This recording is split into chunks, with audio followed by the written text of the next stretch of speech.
Agents, hey, this is Luis Moreno with Insurance Agent Training. One question that I get from a lot of agents is, Luis, can you help me with a script for ACA when I'm dealing with a new prospect? Yeah, well, I'll tell you number one is I'm not a big script guy, but I'm going to walk you through my entire process on what I do when I'm contacting somebody or I'm responding to a phone call with somebody wanting insurance. Now, we do get a lot of internet leads. And when I say internet, Facebook, social media leads. So I'm going to walk you through the process of the interaction when I call somebody, when I get a lead through social media, or if somebody contacts me and says, hey, Luis, I'm looking for some health insurance. Can you help me out?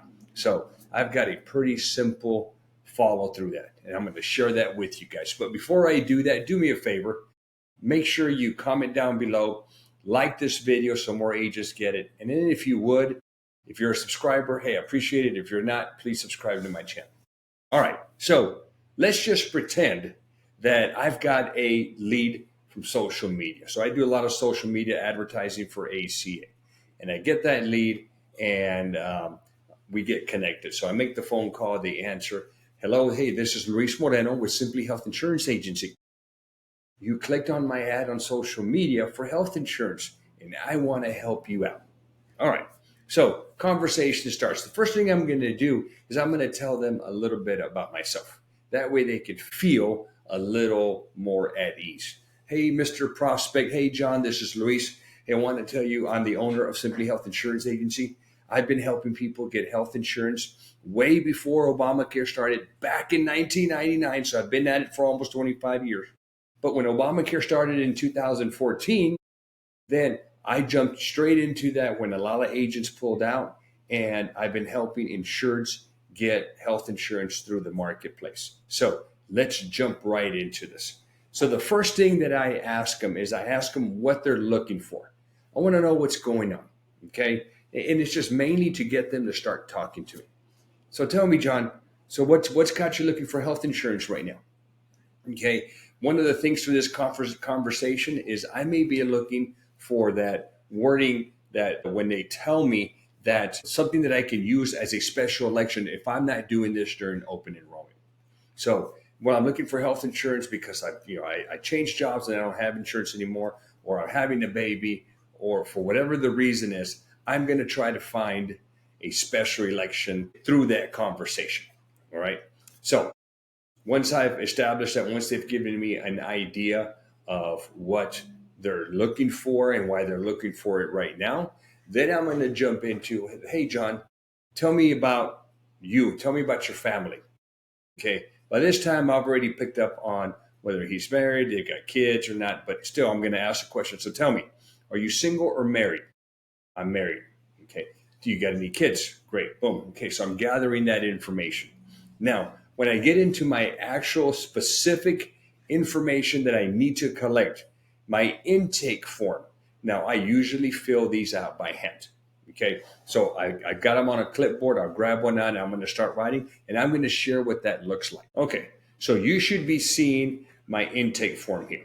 All right, so one of the things in having that conversation with John, so I'm going to be more conversational than just give me some information. So the conversation when I start filling this out is, John, so you, your family, how do you file? Okay, and this is important for ACA because as soon as I hear the words married, filing separate, they're done. They're not going to get any assistance at all. Okay, so I've got to feel this out first. So, John, are you single? Do you file single? Do you file head of household? Do you file married joint? Give me some details. Well, I file with my wife and my kids. Okay, so awesome. I need to know about the kids too. There's a lot of blended families out there now. There's a possibility of a kid being claimed by another parent if they were divorced. So I got to find out, hey, are they claiming the kids on their tax return? So once I find that, let's assume it's mom, dad, and two kids. They file married joint, and their two kids are dependents on their health insurance. Beautifully. So I'm going to start off first with the primary's name. Okay, the primary's date of birth. Okay, now this is a lead from social media. They still don't know who I am. Okay, I am not going to ask them for their social security. I'm going to prep them by telling them, hey, John, I don't need your social now, but once we find a plan for you and I complete the application, I'm going to need everybody's social security. Okay? Is that all right with you? Get their consent. All right? Depending on the client, got to figure out if they're a citizen or not. Okay? There's a lot of eligibility requirements that get established because you don't check off whether they're citizens or have some other immigration eligible status that could qualify them for an ACA plan. In my area here in San Antonio, Texas, we have a lot of permanent resident aliens. With these permanent resident guys, here's the deal. They're not U.S. citizens. So if I click that they're a U.S. citizen and they are permanent resident, it's going to create an eligibility request for me to prove that. So I might as well eliminate this. So John, tell me, are you a U.S. citizen? Great. All right. Now, conversation, I'm going to know if they have Medicaid, Medicare, they have other insurance. Okay. Now, you do not need the driver's license. That important. Okay. I need it or I want it because I also have a P&C agency and I'm going to cross-sell this for auto insurance and possibly home or renters. Then I'm going to ask them about the spouse. So John, tell me about your wife. Okay. What is her name? What is her date of birth? Okay. Is she also a citizen or not? Okay. Is she covered somewhere else? Maybe at her employer? Does she have any other kind of insurance? And I'll fill it out here and I'll get her driver's license. Then we'll start with the kids. So little Johnny, what's little Johnny's date of birth? Okay. See, I'm assuming they're a U.S. citizen. Yes, they are. And then do they have Medicaid or CHIP? This is important to know. Or are they insured somewhere else? Maybe the blended family, the other parent is insuring them because of a court mandated order. We don't know, but you don't want to double insure them. So ask them if they have Medicaid or CHIP or if they're insured somewhere else. All right, I'll do the same thing for little Susie. Then I'll come down here on the applicant info. I'm going to need their phone number, okay, which I should already have. Maybe their email. I should have that, okay, but I don't have their address. I want their address. And not only do I want their address, but I want their county also, okay? There's a lot of zip codes that have multiple counties in them.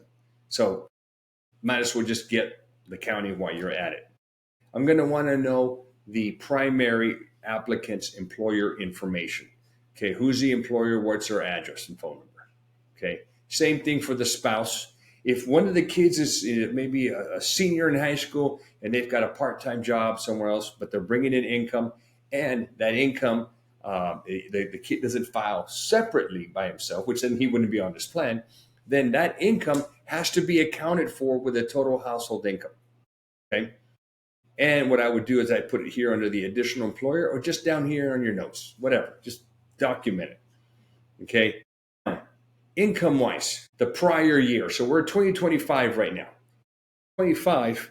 Reason I have the 2024 income here is because I want to know what they did last year. Only because it makes it easy for them to tell me what they made in 2025. Okay. So, hey, what did you make last year? Okay. What does your tax return say? You go to the 1040. I think it's line item number 11. Hey, what was your adjusted gross income? It was 50. Okay, great. Collect that. Now tell me, 2025, do you think it's going to be the same or do you think it's going to be a little different, a little more, a little less? Okay, we need an accurate number because it's like a seesaw.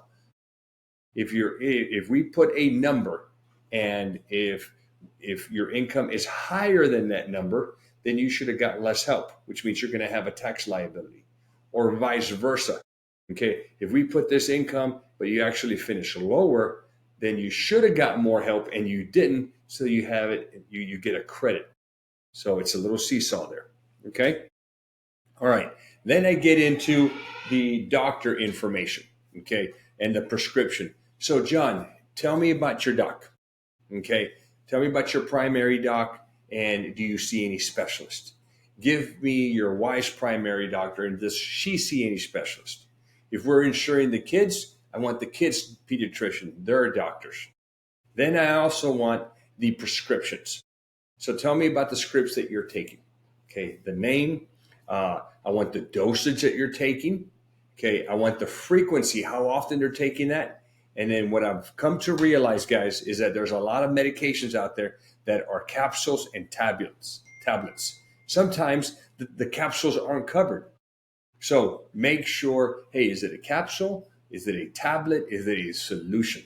Or maybe even a powder that you mix? Just ask, okay? Most of the time, I guess it's going to be a tablet, but it's also good to know. And you put all that information down. Super important. Okay. Any other notes you're going to enter here? Okay. Anything that you happen to talk to them about, I would go ahead and enter there. Now, once you have that information, you're done, guys. You've captured enough information. In fact, you've captured everything you need except the Social Security number. You have not captured that social. Now, I do not ask for that social unless sometimes when it's a referral, they already know me, fine. But if it is somebody that's coming into me from a social media lead, they're going to be a little hesitant to give it to me up front. Okay. So you've got to earn that trust. So now what you're going to do with this information and while you're having that conversation with them is you're going to open up either your Health Sherpa or your state-based exchange quote tool, and you're going to plug in all this data and start having the conversation with that insured. Okay, hey, so based on the information you gave me, and you put the docs and you put the meds, and you try to come up with the best option you have for them. Now, once you've done that, you're done. Okay, at that point, the conversation is going to shift a little bit to the explanation of that plan. Okay, now here's where I'm going to set myself up for cross-selling. Okay, what I'm going to do here is, let's say that once I found the best plan for them, then I'm going to explain 4 things to them, but I'm also going to have the summary of benefits that I can email. These 4 things that I'm going to explain to them are this. I'm going to explain to them the deductible, the co-insurance, the maximum out of pocket, and the copays. Those are the 4 things. You explain that, you've explained pretty much everything on the plan. And I like to give them examples. I like to give them examples using a big number like maybe $100,000. And I will share with them what their deductible is. I will share with them how the co-insurance works and then what the out-of-pocket really means. And then I'll explain the deductibles. But remember, I'm going to set myself up for cross-sells. So while I'm in the process of explaining that, I'm going to share with them that this doesn't cover dental and vision and that I have an alternative option for them that most of my clients take. Okay. Then when I get to the maximum out of pocket, I'm going to ask them, how are you going to pay for this? The average American, I think they say 60-70% of Americans don't even have $500 to their name to cover an emergency. So if you end up with an out-of-pocket of maybe $1,400 on the low end to maybe $9,000 on the high end, how are they going to pay that out-of-pocket? So I give them a solution with an indemnity plan that will provide money to them in case there's an accident, and possibly I can upsell that indemnity plan and add a hospitalization rider. A lot of protection for them, but what it's doing for us is we're getting more hooks. We're getting the ACA hook into them. We're getting the dental and vision hook into them. We're getting the hospital indemnity hook into them. And in this industry, the more hooks you got with them, the longer they stay with you. On top of that, we're making money on ACA. We're making money on the dental and vision. We're making money on the hospital indemnity. Okay, so I've done all this. I've presented the big picture to them. Now it's time to get started with this. Okay, so once they're like, yes, I like the plan, let's proceed. Now at that point, John, okay, I've collected all the data. The only thing I'm missing now to get this application started is I'm going to need your Social Securities. So what is your social, John? At this point, you guys have been talking back and forth. You've already established that you're the agent and you're in charge, and the trust should be there. If they don't want to give you the social, you're done. You don't proceed. If at the very beginning when you're collecting data and they tell you, I'm not going to give you my social, it's game over, guys. You can't be writing applications without socials. Those days are gone. Okay, in the conversation, hey, go somewhere else. Good luck to you. Got to go. I'm going to go somewhere else. So I'm going to go help somebody that needs my help. Bye. Okay. But at this point, I'm like, hey, John, so what's your social? Okay. What's your wife's social? Okay. You don't need the kids' social if you're not going to insure them. But I like to collect them anyway. They're already in the giving me the info. They're in that stage. All right, perfect. So I do that.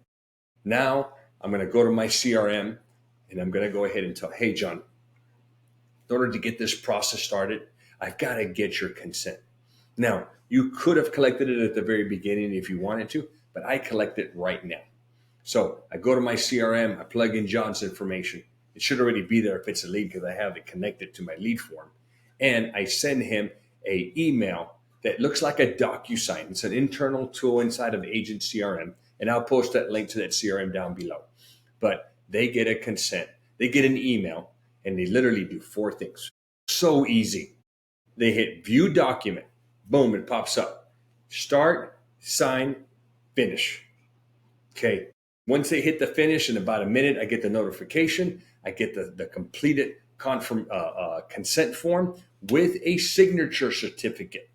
Okay, that's the official. It has your IP address on it. It's the official one. So I get that. Now I've completed 50% of what I'm supposed to complete as far as compliance is concerned with CMS.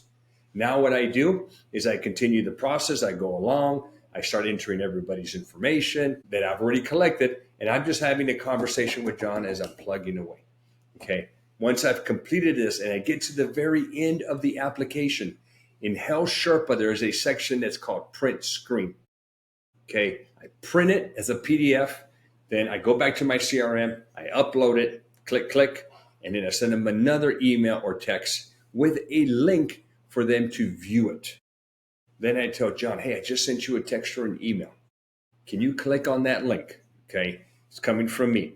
Can you click on that link? And on that link, here's what you're going to see. Okay. You're going to see what I've entered into this application. And I want you to make sure that I didn't screw up or put something in there that's not right.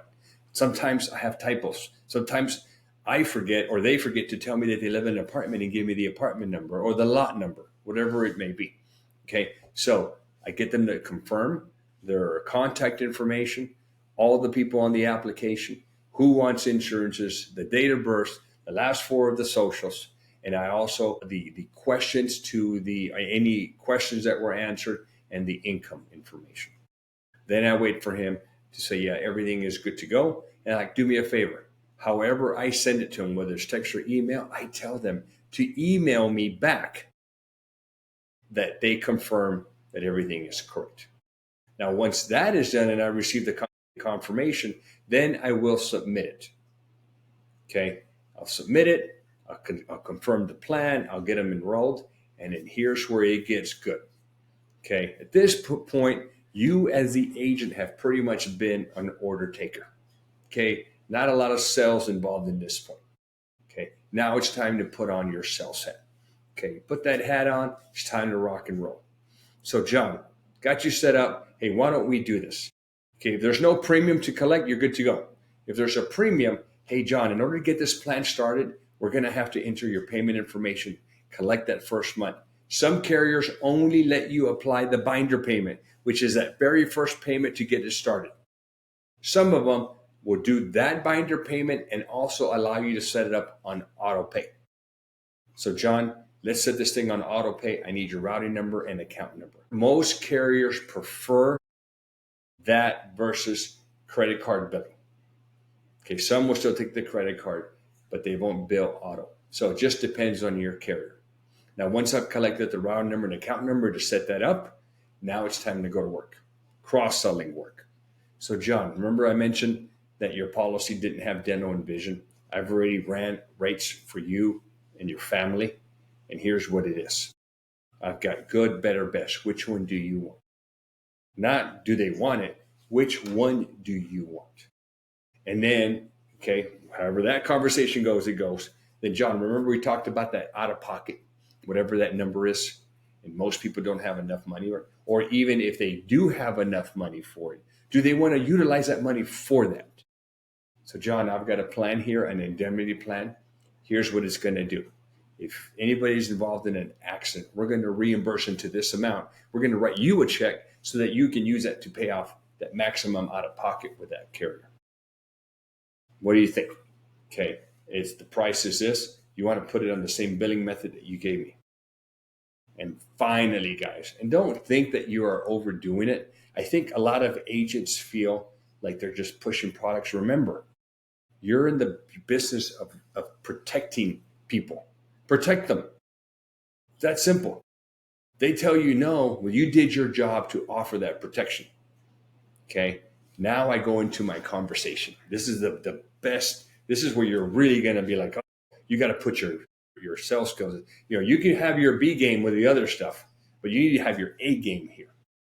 Now, this A game, so John, tell me, what's your life insurance looking like? How much life insurance do you have? Okay, I've got it at work, which means they got squat. Okay, they got a small little policy at work, unless there's some kind of executive and then they have some other plan. But those people aren't doing ACA plans. They got their own employer work. The majority of these people, if they have a life insurance through their employer, it's usually a small little policy, and it's better than nothing. And if they tell me that, I congratulate them. Yeah, awesome. Most people don't, but at this point, I go into most people don't stay with the same employer anymore. Those days are gone. But what I have seen, and is highly recommended, is that you have a policy to supplement what you have at work. We're not going to replace what you have at work. We're going to supplement. You should own your own policy, because when you leave that employer, you don't take that insurance with you. It's tied to the employer. And from 1 year to the next, that employer may or may not have that benefit available for you. So you might as well get some life insurance that's yours and you control, and it doesn't matter who your employer is. Okay, now we're going to run this little exercise here, John. It takes about a minute, okay? Because by our conversation here, I cannot tell how much insurance you need. But let's do this. Let's run through this little exercise, and it's called DIME. D-I-M. D stands for debt. So John, tell me, besides your mortgage, give me a dollar amount on your debt. Let's pay off your car loans. Let's pay off credit card loans. Let's pay everything off. Okay, give me a dollar amount. Okay, let's just say he does this math. He comes up with 50,000. Plug in 50 into my calculator. All right, now, John, the I in DIME stands for income. Okay, one of the things that's recommended is that we replace at least 3 years in your income. And I noticed that you told me you were at about 50,000. So 50,000 times 3 is 150. I'm now at $200,000. Okay, all right. Now, the M stands for mortgage. So, John, tell me, want to pay off your mortgage? What's the mortgage? What do you owe on? Let's pay this thing off for your family. Remember, you guys worked so hard to get this. Why don't we just pay it off? That way your family doesn't have to relocate and uproot them. Let's pay this thing off. You and your spouse wanted this house. What do you owe? Well, I owe $300,000. Okay, perfect. So let's plug in $300,000. Now we're at $500,000. Finally, John, you have 2 kids, right? Yes. All right. So we're going to set up a little fund for them. Okay. Let's pay off their college. Okay. So it's recommended we're going to set up $50,000. That may or may not be enough, but let's do an extra $50K, and let's plug and for each kid. That's $100,000. I'm at $600,000. You know what, John? Sometimes there's price breaks when you buy more insurance. I'm just going to round it up to $750,000. What do you think, John? Okay. I've delivered some big death benefit checks, and I've never had one person complain saying, oh, this is too much. Leaving your spouse, $750,000, she's not going to complain. Okay. So I go run my rates, 10-year, 20-year, 30-year terms, maybe a permanent. Now it's time to have that conversation, but don't be afraid to do it all in one call. Okay. And then you proceed with your lifestyle and move on. But how cool. That's it, guys. There's not much to it. Okay. All this is done 15, 20, 30 minutes. Just depends on how deep you get into the other products. But you've got all the information. If they tell you yes on the dental and vision, boom, you've got all the data. You've got the right number and account number. You got everything that you need to go do the dental, the indemnity plans, and even apply for life insurance. I hope this helps you out, guys. All right, here's my ask of you. If you're not a subscriber, please subscribe. Finally, if you click on the description and the more, I have some stuff for you, some freebies. I have a newsletter that I put out to every agent, and I try to do it every week with the latest updates. We have a community. It's a paid membership community. If you're one of my agents, you're there already. If you're not, it's $50 a month, but you get to get my training and my support. So if you'd like to join somebody, maybe you're out on an island on your own and you're like, man, I'd like to get some training, some support, come join us at the community. Finally, I've got some stuff for sale towards the end. I've got my smart books for ACA and Medicare. They're reference manuals, and I update them every year, and it's a one-time purchase. I have an ACA 101 course. If you suck at ACA and you're like, man, I don't know anything, I'm not getting any training, okay, fine, I can help you with that. Okay, I've got the course. You can get a bundle, get the course and the smart books. Okay, now, if you want my CRM, so I talked about agent CRM, about getting the consent and the confirmation, and it's all done. It's the best tool that we have here at the agency. If you want to get my CRM, I have the link down below. What about marketing? That's another big question I get from agents is, where do I get leads? Well, I'm advertising on social media. If you don't know how to do that, I've got a course for you. Now, I'm not the person selling the course. I recommend Shauna. She's got a course. I have a link. Use my link. I get a little cut, but she is not an agent. She's a social media marketing manager. That's what she does. And she teaches you how to advertise on Facebook and Instagram. So if you're interested in some of those tools, click down below. If you're an agent and you're like, I don't offer ACA, but I want to, and I don't know where to go, I'm here, guys. I also contract agents. We're getting close to 900 agents under our umbrella, and I would love to help you out. So if you want to get contracted with all these carriers that we offer to insurance agents so that they can offer to their clients, send me an email. We'll have a little conversation, and I'll walk you through it. Don't forget to comment, like, and subscribe. Guys, I appreciate your time.